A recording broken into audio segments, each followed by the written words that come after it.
আজ যে রেসিপিটা দেখাবো সেটা শীতের দিনে গরম ভাত এইটার সাথেই খেলে একদম এক থালা ভাত আপনারা সপাটে খেতে পারবেন। শুধুমাত্র চপ দিয়ে ডাল দিয়েই ভাত একদম সাপা চাট হয়ে যাবে। পুরো ভিডিওটা দেখুন। আজকে আমরা করব কুচো চিংড়ির বড়া। এই যে কুচো চিংড়িকে এটাকে এখন ম্যারিনেট করব। ফার্স্টে ম্যারিনেট করে রাখতে হবে কুচো চিংড়িটাকে। তা সবার আগে ঝুড়ির মধ্যে ভালো করে কচলে কচলে ধুয়ে নিতে হবে। এর মধ্যে যা যা আঁশ থাকবে বা নোংরা যেগুলো থাকবে সেগুলো ফেলে দিতে হবে।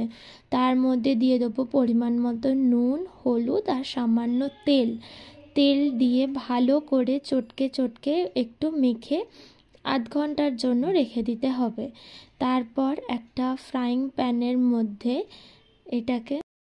এটাকে ভালো করে মেখে এখন রেখে দেবো। তারপর বিভিন্ন ধরনের কিছু সবজি কাটতে হবে, যেমন পেঁয়াজ, ধনেপাতা, আদা বাটা, রসুন একটু, আদা 1 ইঞ্চির মতন। আধ ঘন্টা হয়ে গেছে ম্যারিনেটের।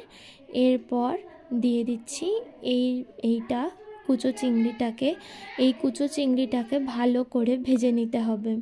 কুচো চিংড়ি থেকে অনেক জল বেরিয়ে আসবে। জলটা যতক্ষণ না শুকাবে ততক্ষণ পর্যন্ত এটাকে ভালো করে একদম ভেজে নিতে হবে।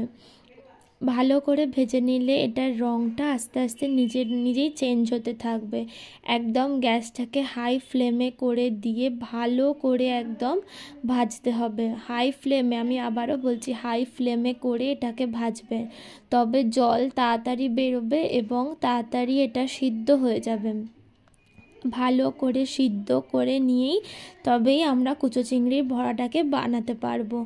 এই যে তারই মধ্যে আমি এখানে কিছু সবজি কেটে দিলাম, পেঁয়াজ, টমেটো, কাঁচা লঙ্কা, ধনেপাতা, আদা, রসুন। এই যে দেখো এখান থেকে জল ছেড়ে ছেড়ে এসছে, তার মানে এই জলেতেই সিদ্ধ হয়ে যাবে। এবার হয়ে যাওয়ার পর এটাকে এবার মোটামুটি হয়ে এসছে, এবার নামিয়ে নেব। এই যে দেখো এটার রং চেঞ্জ হয়ে গেছে। এবার এটাকে নামিয়ে নেব। নামিয়ে নেওয়ার পর এটাকে ভালো করে বেসন দিয়ে মাখতে হবে। এর মধ্যেই প্রথমে দিচ্ছি ধনেপাতা কুচি আর আদা যে গ্রেট করে রেখেছিলাম সেই আদাটা। তারপরে দিচ্ছি লঙ্কা কুচি। আমরা যেহেতু ঝাল পছন্দ করি সেক্ষেত্রে 2টো লঙ্কা দিয়েছিলাম। তো এখানে তারপর দিচ্ছি পেঁয়াজ আর টমেটো কুচি। এইগুলো একটু ভালো করে চপ করে নিতে হবে। তারপর দিচ্ছি পরিমাণ মতন বেসন, দিচ্ছি লঙ্কা গুঁড়ো, হলুদ গুঁড়ো, নুন। বেসনটা আমার একটু কম হয়ে গেছিলো, তো পরবর্তীতে আমি আবার একটু বেসন অ্যাড করেছিলাম। তো জল কোনো দেওয়ার প্রয়োজন নেই, এর মধ্যেই জল আছে, সেটা আস্তে আস্তে মাখলেই সেটা আস্তে আস্তে হয়ে যাবে।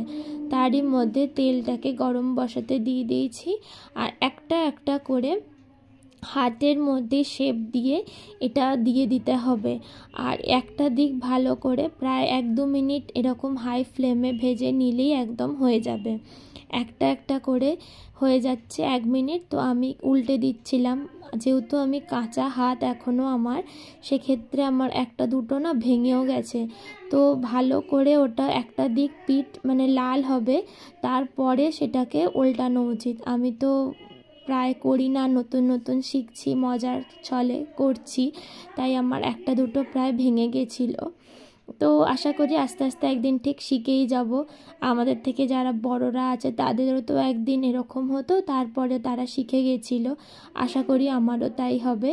তো 2-3টে ভাজা হয়ে গেছে, দেখি আমার ঠাকুমা কি বলে। টেস্ট করো। গরম তো, ঠান্ডা খেয়ে বলবে ভালো হয়েছে না খারাপ হয়েছে। ভালোই হবে।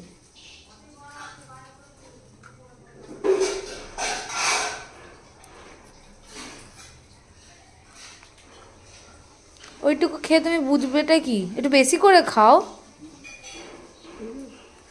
বলো কেমন হয়েছে, ভালো হয়েছে। আরে এদিকে তাকিয়ে বলো। লাস্ট আর 2-3টে ভাজা হচ্ছে, আর বাকি এখানে সমস্তটা ভাজা হয়ে গেছে। খেতে তো দুর্দান্ত হয়েছিল। ভিডিওটা কেমন লাগলো জানিও। টাটা।